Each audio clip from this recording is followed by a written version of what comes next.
सुप्रभात। स्वागत है आप सबका सचेतना के अपने YouTube चैनल पर।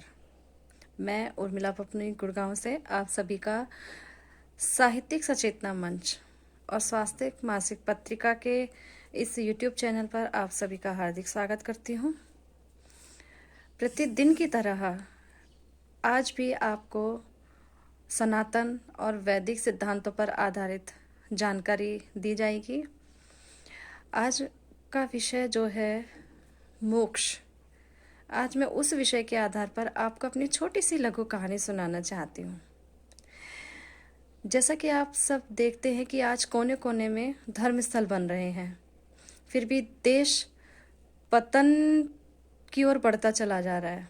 क्या आपने कभी विचार किया है ऐसा क्यों है? क्योंकि ऐसा इसलिए है कि विद्वानों के महान उपदेशों और दार्शनिक सिद्धांतों को हम लोगों ने रट तो लिया है, लेकिन व्यावहारिक जीवन में उनके कुछ भी अनुभूति नहीं कर पा रहे हैं। मतलब उनको अपने जीवन में हम आत्मसात नहीं कर पा रहे हैं। इसी विषय पर मैं आपको अपनी एक कहानी सुनाना चाहती हूँ। एक दिन बाजार में चलते चलते एक व्यक्ति की नज़र किसी दुकान के भीतर रखे हुए एक सुंदर से पिंजरे पर पड़ी। पिंजरे के अंदर एक सुंदर सा तोता बैठा था। उसके मालिक ने उस तोते को खाने के लिए भोजन दिया। तभी रास्ते चलते एक व्यक्ति ने देखा कि वह बड़े मजे से स्वादिष्ट भोजन खा रहा था, लेकिन बीच बीच में मुक्ति मुक्ति मोक्ष मोक्ष की रट लगाई जा रहा था। अब यह देखकर उस व्यक्ति को आश्चर्य हुआ।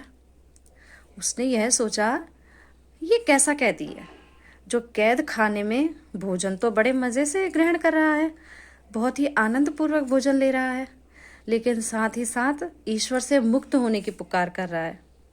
ये बड़ा अजीब कैदी है। उसके मन में करुणा जगी। उसने करुणा के वशीभूत होकर दुकान के अंदर जाकर तोते को आज़ाद करने के ख्याल से पिंजरे का दरवाज़ा खोल दिया।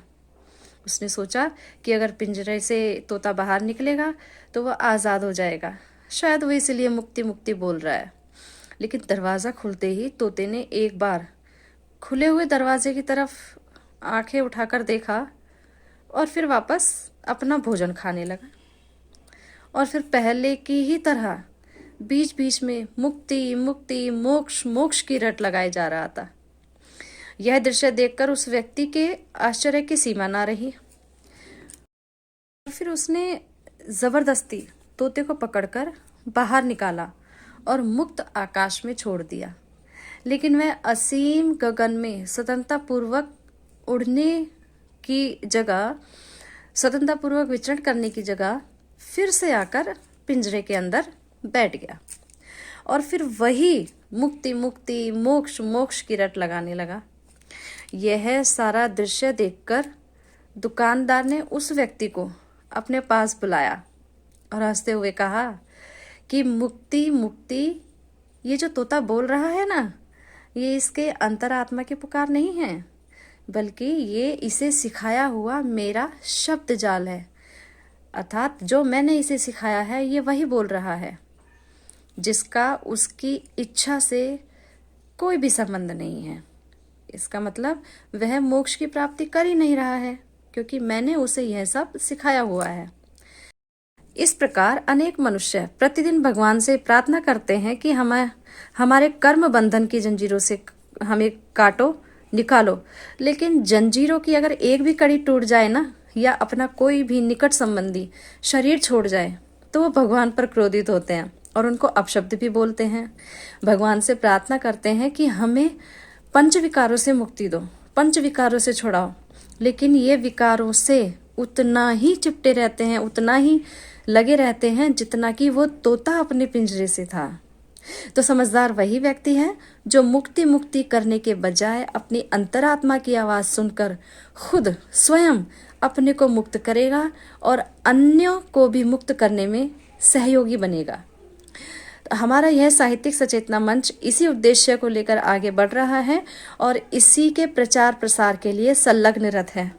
दिन दूनी रात चौगुनी मेहनत कर रहा है हमारा यह साहित्यिक सचेतना मंच। इसी तरह से आपको प्रतिदिन सनातन और वैदिक सिद्धांत पर आधारित जानकारी प्राप्त होती रहेगी हमारे वीडियो के माध्यम से। इसके लिए आप वीडियो को लाइक करें, कमेंट करें, शेयर करें और हाँ, हमारे यूट्यूब चैनल को सब्सक्राइब करना ना भूलें और बेल आइकन अवश्य दबाएं, जिससे कि आपको नई वीडियो की सूचना मिल सके। धन्यवाद।